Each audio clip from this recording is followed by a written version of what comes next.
Gerry Brinkman from BereaNation.com. This morning in my devotions, I read in Joshua chapter 10, among other places, and verses 3 and 4 read, "Therefore Adonizedek, king of Jerusalem, sent word to Hoham, king of Hebron, and to Piram, king of Jarmuth, and to Japhia, king of Lachish, and to Deber, king of Eglon, saying, Come up to me and help me, and let us attack Gibeon, for it has made peace with Joshua and with the sons of Israel." And I read that verse and I went, I think I know something about being attacked from all angles, particularly as a servant of the Lord. Where do I even start? Well, maybe I can start with, when I was a kid, I had an abusive, alcoholic father. Starting at about age 11, he beat me on several occasions like I was actually a grown man. Threw me on the floor, kicked me in the head, punched me hard enough, at least once that I remember that there was a flash knockout and I woke up on the floor just a second or so later. Probably led me to my own alcoholism in high school.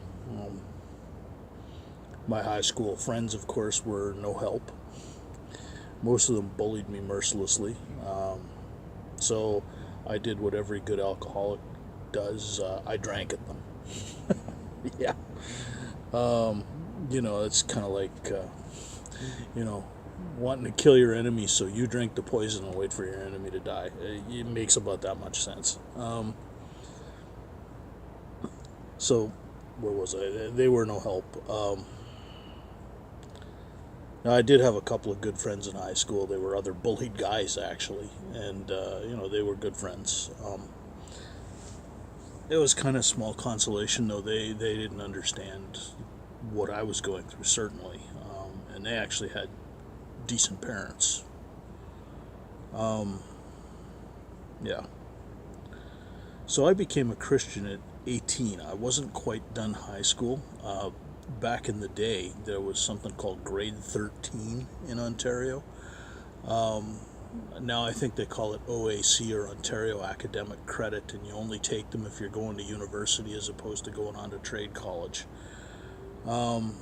Anyway, I was 18 years old. I was between grade 12 and grade 13, which is interesting because I actually graduated high school in grade 12. But I was going to university, so I graduated a second time from grade 13. The grade 12, I wore a purple gown because purple and white were our school colors, and in grade 13, I wore a white gown. Go figure. Oh, I wore white. Yeah, it was appropriate, too. Yeah. So, when I got saved, at age of 18, I actually worked on a construction site. Interesting place to work. I actually got saved at work. A couple of weeks before that, I was actually threatened with physical violence by one of the workers on the construction site, for no reason other than I was trying to do my job. He actually swung at me.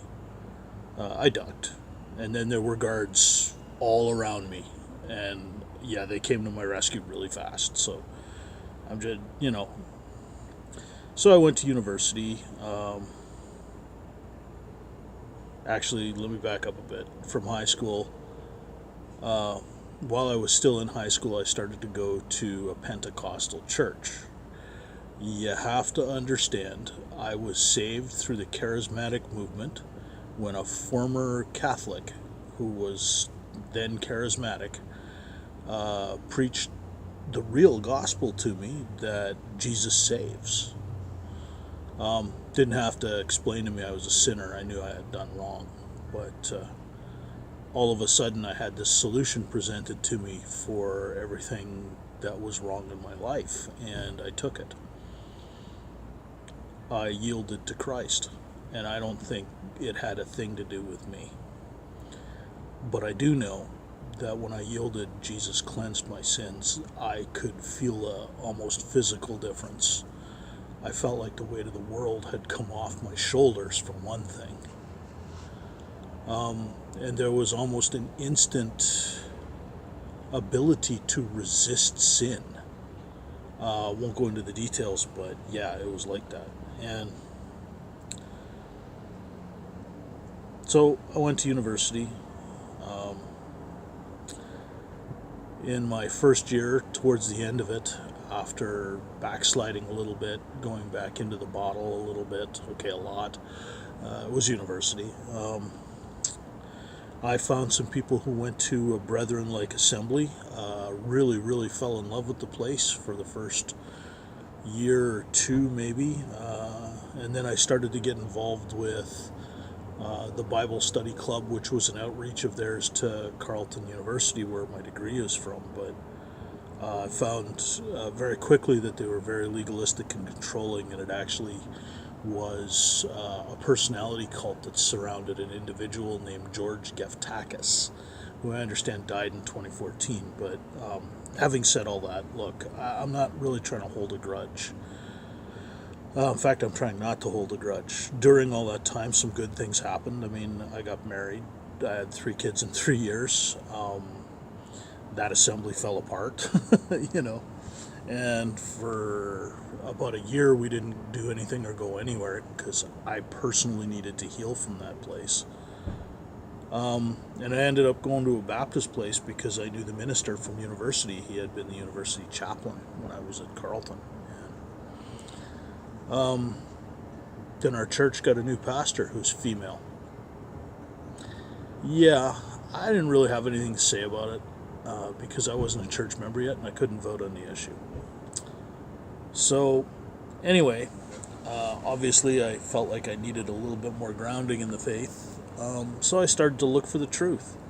I found this guy, I knew about him previously, but I found this guy named John MacArthur. Some of you are probably familiar with that name.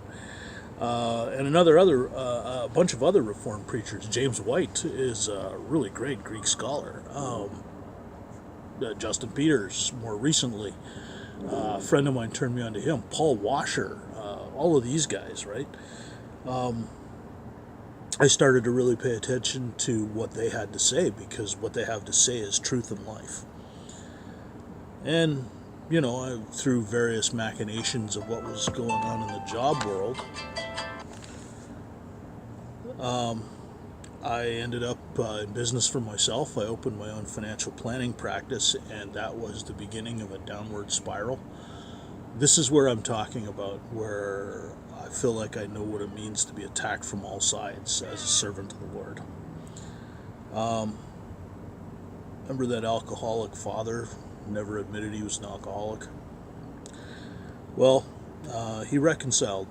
He and I, he actually apologized to me for all the bad stuff that he did to me as a kid, and he took responsibility for it.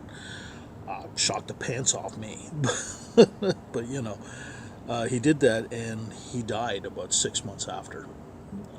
He had throat cancer, and one of the complications that's possible from radiation and chemotherapy is that it can cause a heart attack, and it caused a heart attack, and my dad's partner found him on the bathroom floor. So yeah, not too long after that, I really began to hate my work, because I started to see that no matter where you go, people are people, and they just don't listen. You know, I'm giving them educated advice that I know if they had followed, things would have improved for them financially, and nope. Well, I can't afford to put money into a savings account for myself. So you can afford to spend yourself into oblivion and live on credit? Is that the way this is going? You know, anyway, that's just that. I had that conversation 3 times a day. And after a while, it just kind of, if you're a guy like me, it tears at you. And it started to tear me apart. While I'm in the middle of all of that, my oldest daughter attempted suicide. Yeah, for the first time. Her latest attempt was her 9th one, and it was the most serious. Um, pardon me. She swallowed all her pills. Yeah. And so we took her to the hospital. She ended up in their suicide unit for 3 or 4 days. She was diagnosed with something called borderline personality disorder. Very manipulative, very suicidal. Um, yeah, mental health stuff. My son was diagnosed with Asperger's when he was in grade 2 or 3, I think two, towards the end of two, beginning of three. He has literally been in special education his entire life, and he also sort of got whacked on the head with this thing called ADHD. Interestingly, the treatment for ADHD and Asperger's are similar and use some of the same medications, so I guess that worked. But you know, my youngest daughter, as a result of being the one to have found my oldest daughter on the morning of her first suicide attempt, began to suffer from depression and concern for the family as a whole. We have engaged all kinds of youth services for our family. CAS has been invited by anonymous people in our community a couple of times. Actually, they're not so anonymous. I know who they are. Every time CAS has showed up, they've spent 6 months to a year in our business, and they've closed the file every time. So obviously, we're not bad parents. And in the middle of all this, I had to go and have a heart attack. Yeah. I was diagnosed with diabetes type 2 in 2009. I've always struggled with my weight. I'm not making this up. I can walk down the ice cream aisle in a grocery store and gain 5 pounds. Go figure. Anyway, the diabetes, which we thought was under control, apparently was not. I developed a 90% blockage of one of the arteries, actually one of the veins that was coming back into my heart. I think it was the lower atrial vein. I don't know, I don't remember. I have before and after pictures. I even put them up on Facebook for my friends. But they put in a stent. The diabetes led to the heart attack. I still have, so now on top of the diabetes, which I take 37 units twice per day for, and a whack of pills on top of that, and stuff for cholesterol and stuff for blood pressure and all of that. Now I have a heart condition. This has all led to 4 years of unemployment, while my wife supported us on less than $45,000 a year. We've nearly lost the house here twice. And yesterday, and it was, and that's referring to the 12th of July, 2018. Yesterday, after about 6 months of it just sort of sitting there with a flat tire I could do nothing about because I didn't have the money to pay for it, I cleaned out the van. We're donating it to charity. So they're going to come get that sometime over the weekend. And it has to be gone by next Wednesday because our condo corporation has bylaws, and they, need to do the street sweeping of the parking lots and paint the lines for the parking spaces. If it's not gone by Wednesday, they're going to tow it and charge me.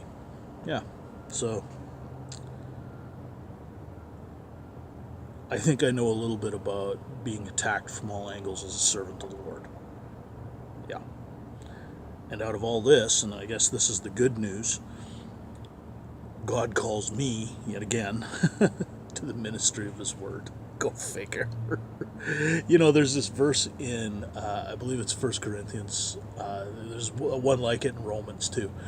But it says that God has taken the foolish things of this world to confound the wisdom of the age.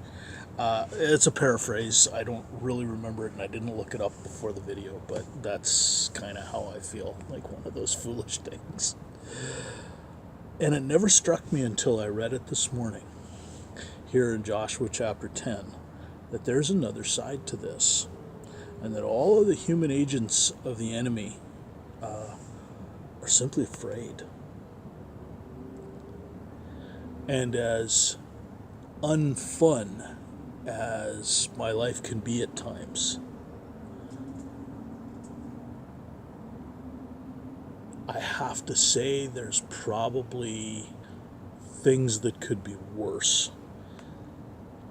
And one of those things would be facing this without the Lord at my side and watching over me and leading me and guiding me and keeping me out of the real serious issues. You know, as far as it goes, and I'm not holding myself up as any kind of example here, but, you know, for 3 kids dealing with mental health issues and a wife who herself sometimes has a nervous breakdown about our finances, we're actually a fairly happy family. Yeah. I'm a good dad. I've been told that by CAS officially. Mom's a good mom. Mom and dad love each other. Mom and dad are still together after about 18 years. It'll be 18 years this November. And I'm not really afraid of what's going to happen, because no matter what happens, I know that God has a purpose for it in my life, whether I understand that purpose or not. And the human agents of the enemy are just afraid of him, afraid of their own failures, afraid of what the truth could do to them, just like they were here afraid in Joshua 10. And you know, another place I was reading this morning was Matthew chapter 18, where he talks about the worker that owed 10,000 talents to his master, and that servant pleaded with his master when he was brought before him and said, "Look, just be patient with me. I'll pay back everything." And the master was so impressed with this guy's humility, he forgave the debt. So then the servant took it upon himself to go out and find his creditors, or debtors rather, people who owed him money, and treat them very poorly while trying to collect the debt. Don't want to be like that. Really don't want to be like that. Because the master threw them into the prison until the last farthing was paid. Yeah. So, if you're out there and you're one of those servants of the enemy, and if you're not a Christian, you are clearly a servant of the enemy, and you're wondering what you can do about this, turn from your sin. All that wrong stuff you know you do and kick yourself for the next morning, turn from it. And then believe. Talk to God. About 2,000 years ago now, just shy, God actually became a man and entered history. And he died in your place just a little under 2,000 years ago now.